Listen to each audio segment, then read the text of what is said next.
Yan, ito na naman po tayo guys. Nandito naman ako sa aking munting bahay. Ayan, papasok po ako sa loob.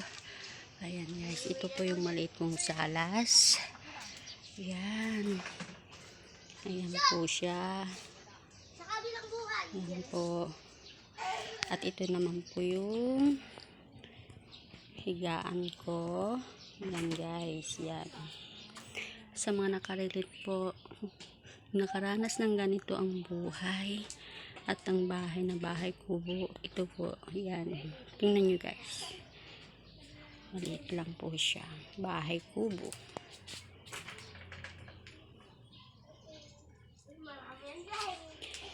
Narito po ulit ako para maglinis, magwalis. Mamaya aalis na naman po ako. Yan guys, yan, share ko lang po sa inyo kung paano ako nabuhay na mag-isa na kasama tong bahay na to, at dito pa ako naging matatag, matapang, mag-isang buhay. Yan guys, yan, share ko lang po. At soon uuwi na ako dito, at dito na ulit ako. Salamat guys.